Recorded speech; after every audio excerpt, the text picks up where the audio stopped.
We all we got, ladies. If we don't support each other, who will? We have a bad rep sometimes in this industry. Diva, difficult, catty. When all we're doing is, in those moments when you call us being difficult, is we're fighting for what we deserve. If I do a job just as well as a man, people tune in every week, they see me, they root for me just like they root for him, why should my pay be less than his? Even with the name she has earned herself, Taraji P. Henson has decided to quit acting. Yeah. You know? And if I can't fight for them coming up behind me, then what am I doing? I'm sorry. Yeah. No, don't apologize. Don't apologize. I think it's an important message for people to hear because we see the lights, camera, action. And then they tell me we don't translate overseas. Yeah. I'm tired of hearing that my entire career, 20 plus years in the game, and I hear the same thing, and I see what you do for another production, and when it's time for us to go to bed, you don't have any money. Taraji P. Henson recently experienced an emotional breakdown while being interviewed by Gayle King to promote her newest picture, The Color Purple. They play in your face. And I'm just supposed to smile and grin and bear it and just keep, like, enough is enough. That's why I have other things. I have my TPH brand. I have my mental wellness. I have other things because this industry, if you let it, it'll steal your soul. But I refuse to let that happen. Yes. While venting her heart out, Taraji has shocked her fans and viewers alike as she confirms quitting the industry for good. Her reasons? To be honest, they are pretty fair. Then there was some research done. I can't remember which publication it was in, where they actually showed who was getting paid, where, on what networks. And these white girls, I mean, it was some young woman, actress, on a cable show, like some obscure cable network, getting $500,000 an episode. And we're on major network. Take a look. So that was what I was asking for. Wow. Because I wasn't a greedy person. I understood the game. I know that I can't make as much as a certain person that's been in the game longer than me, has proven box office success. I'm proving myself still. But at the same time, I'm not gonna belittle myself, my talent, and my worth. I know that I can at least bring you $500,000 in ticket sales. Right. If not more. Right. Because when you did Benjamin Button, that was $150. Right. Okay, so let me break it down because I remember some people were like, $150, she greedy, that's a lot of money. In response to Gayle King's questions regarding rumors that she was considering leaving Hollywood, Henson revealed that she felt underpaid and unappreciated in the industry, especially when Oprah could have had her back and didn't. Well, that was like some one-time thing. So you fall back to the bottom and you gotta negotiate and fight tooth and nail to get what you made the last time. Where's my raise? I haven't seen a raise in my income since Proud Mary. And almost had to walk away from Color Purple. Yes, ma'am. Who said what? Yes, ma'am. Yes, ma'am. Because you know what? If I don't take a stand, how am I making it easy for Fantasia and Danielle and Hallie and Felicia? Then why am I doing this? If it's all just for me, why are you here? We are to service each other. God is very clever. He put us on this earth and he made us all look different. He made it complicated. We need to figure it out. And we can, and we are. You have to look at the glass as half full. It just makes me feel good to give. I think as humans, we are supposed to be in service of each other. And, you know, I've been doing this over 2 decades and some change. And, it just feels good to hear, because when someone goes, "We love you," or "Woo!" really hard like that, that means I've affected them in a good way. And that was my prayer to God when I started out this journey, was to do work that mattered, work that would change lives for the better. I wanted women, little girls, to see themselves in me. Yeah. And I knew there was space for me. I knew that my voice was needed in Hollywood because I honestly didn't feel like I saw me. They kept saying, "Oh, she too edgy." I was like, "It's a lot of us out here But also what you're missing is that I'm trained. So don't expect me, when I walk in the room, I'm gonna walk in as me, okay? Because I'm gonna be me. But I can give you whatever you want on a silver platter in the pages with the right check, attached. So I'm not gonna talk the way you want me to talk because this is who I am. But if I have to speak that a certain way, if it's in the pages, that's what you're gonna get. And it's gonna be served up, like I said, on a silver platter because I'm gonna do my work. But I'm gonna be me. I gotta be me. According to reports, Henson feels that Oprah Winfrey has betrayed her by not supporting her during these various hardships, knowing how difficult it is to work with a pay that doesn't do anything for them as actors. I'm just tired of working so hard, being gracious at what I do, getting paid a fraction of the cost. I'm tired of hearing my sisters say the same thing over and over. You get tired. I hear people go, you work a lot. Well, have to. The math ain't mathing. And when you start working a lot, you know, you have a team. Big bills come with what we do. We don't do this alone. The fact that we're up, there's a whole entire team behind us. Yes. They have to get paid. So when you hear someone saying, oh, such and such made $10 million, no, that's not, that didn't make it to their account. And even though they have worked together in the past and are friends, Henson is dissatisfied with Winfrey's lack of support throughout her struggle to receive an equitable salary in the entertainment industry. Don't have any money. They play in your face. And I'm just supposed to smile and grin and bear it and just keep, like, enough is enough. That's why I have other things. I have my TPH brand. I have my mental wellness. I have other things because this industry, if you let it, it'll steal your soul. The actress also voiced her dissatisfaction with the fact that she was putting in a lot of effort, but was only earning a small portion of the money, so underlining the financial difficulties that are associated with this industry. In her conversation, Henson expressed her frustration with the persistent myth that Black performers and stories are apparently not successfully translated into other languages, hence playing her every single time. And then And they it's so tell me we glamorous, don't yes. translate overseas. Yeah. I'm tired of hearing that my entire career, 20 plus years in the game, and I hear the same thing, and I see what you do for another production, and when it's time for us to go to bed, you don't have any money. They play in your face. Not to mention, Henson came close to crying during the conversation as she detailed the challenges she faced despite the success she had achieved in her professional life. She admitted that even though she has broken glass ceilings before, she frequently finds herself beginning at the bottom when it comes to negotiating contracts. So You're tired. I'm only human, and it seems every time I do something and I break another glass ceiling, when it's time to renegotiate, I'm at the bottom again, like I never did what I just did, and I'm just tired. I'm tired. I'm tired. I get that. It wears on you, you know? Because what does that mean? What is that telling me? What is it telling me?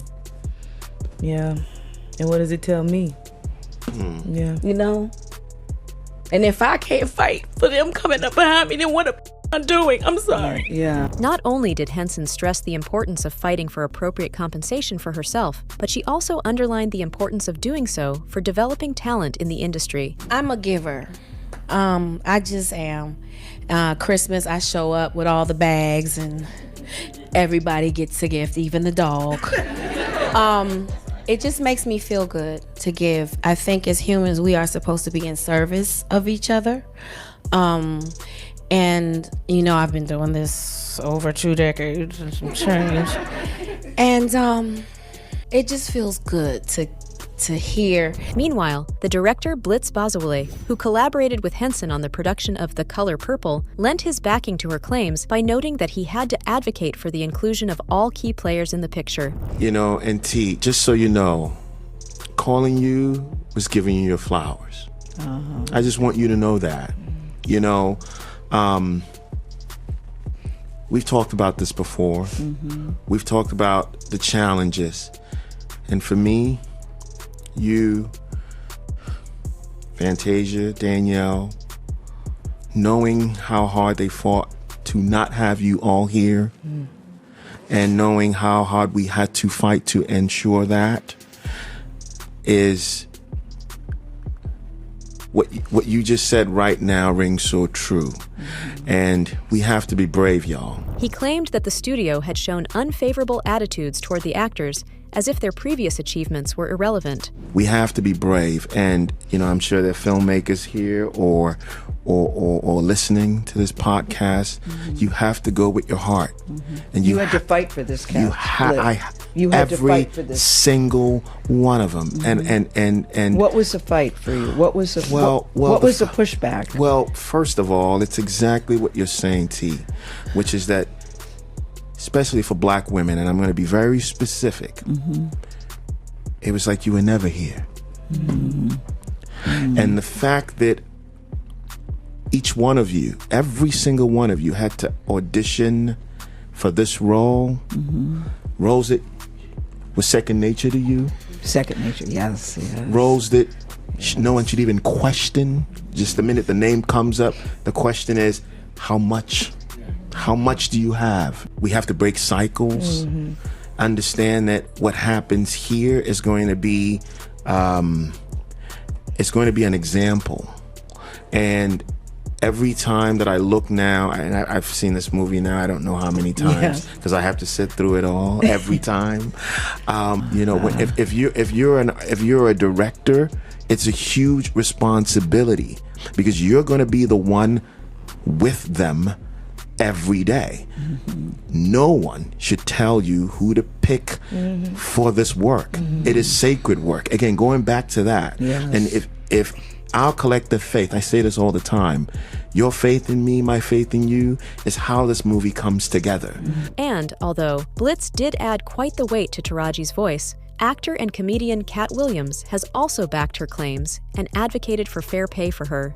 It was the saddest thing ever, because imagine being in your genre, in your sub-niche, whatever it is. Imagine being in your lane. Imagine being one of the very top of your lane, that to the point where if they don't take you for the role, there's not 3 black actresses that they can say are bigger than you that we're gonna give this to. Imagine you being at that point and have to humble yourself and say, they're not paying me, y'all. And they not making my pay go up because I'm doing better or nothing. It don't matter to them that I'm famous and people know me or nothing. They want to pay me exactly what they paying the new girl. And I've been suffering under it for a decade now and just taking it. I just been getting whooped. But I just gotta come say, this is wrong. We should be ashamed.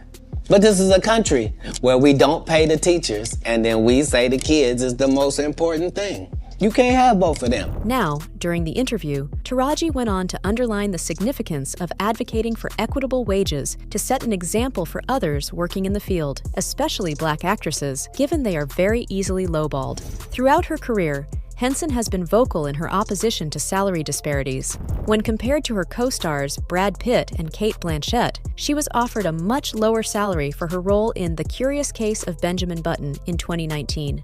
When you start making that kind of money, Uncle Sam takes 50%. So let's do the math. We're gonna act like this romper room. You know how they give you those shows, they let you compute it for a second. So that leaves me with 75 now, right? Yep. Then I have to pay another 30% to my team who did all the work to get me that job. Yes. So I don't pay them 30% of the 75. No. I pay them 30% of the 150 that comes out of my 75. So what does that compute to? Okay, so let's break it down like this. You have 12 months in a year to make your money, right? If you do a film for 5 months, that takes you off the market for anything else to earn any other kind of coin until you're done with that show. At the time, my son's school tuition, because he was in high school at Buckley, was $30,000. I chose my son's education over fancy cars and all those things. And so literally for 5 months, that's what I made, his tuition. Now what? I gotta hit the pavement again, and I gotta scrounge up another check. That's right. So that is how that works. Despite the difficulties, she continues to campaign for equitable compensation, recognizing the significance of mutual support among those working in the professional sector. You think you see somebody sold something to a streaming service for $20 million. Sounds great. Do that math I just told you. Yes. 50% goes to Uncle Sam. Then they gotta pay whoever they gotta pay to get that. So they literally walk away with less than half of that. How about that? Then again, in a recent interview, Taraji P. Henson discussed some of the difficulties that she encountered while working on the production of her most recent film, The Color Purple.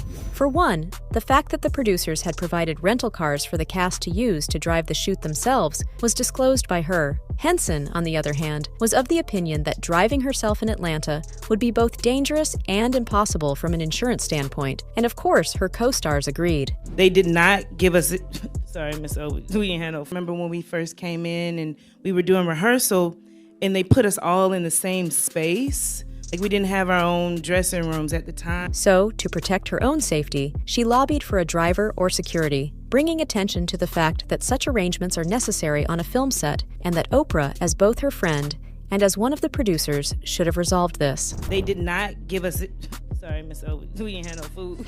She had no idea. She didn't know what was going on. She had no idea. I heard about it. Although Henson is concerned about the issues that this industry faces, she also believes that safety should be a priority for everyone. She made the point that if Oprah Winfrey, who places a high value on safety, by not driving herself everywhere, had advocated for the necessity of transportation accommodations, it would have been possible to establish a favorable pattern for other actresses and colleagues. I heard that Taraji was upset because she'd been asked to do a rental car.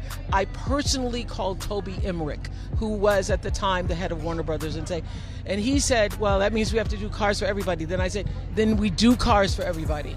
And if it's necessary, I will pay for the cars myself. He goes, well, we don't want you to do that. So, from that was one thing, trailers were another thing, food was another thing. Meanwhile, during the interview with the New York Times, Henson also voiced her frustration at the fact that she had to struggle for fundamental comforts, such as transportation and trailers that were free of bugs during the filming of her movie Empire, and that this is not the first time the industry is choosing to treat her poorly. Especially considering her well-known status and the respect she enjoys within the industry, she highlighted that these issues should not necessitate entering into a conflict, especially if there's Oprah at the head of production. I mean, all this stuff about there was something online about us being separated at the top of the Empire State Building. On that particular day, we were so cold.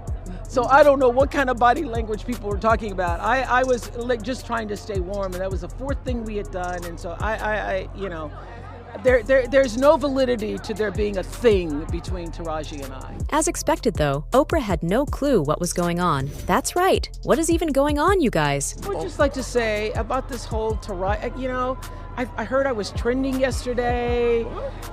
Because people are saying that I was not supporting Taraji. Taraji will tell you herself that I've been the greatest champion of this film, championing not only the behind-the-scenes production, but also everything that everybody needed. So whenever I heard that there was something that people needed, I'm not in charge of the budget because that's Warner Brothers. That's the way the studio system works. And we as producers, everybody gets their salary. That's negotiated by your team. And so whenever I heard there was an issue or there was a problem with the cars or there was a problem with the food, I would step in and do whatever I could to make it right. And I believe that she would even vouch for that and say that it's true. I think she would vouch for that. I can vouch for that because I've seen you and your work and behind the scenes, how you step in and you have put your own money up. I'm all for everybody being the greatest and rising to meet the rising of their own life. And that's all for today. Do you think Oprah could have done Taraji better? Let us know in the comments below. To catch us again, hit the bell icon.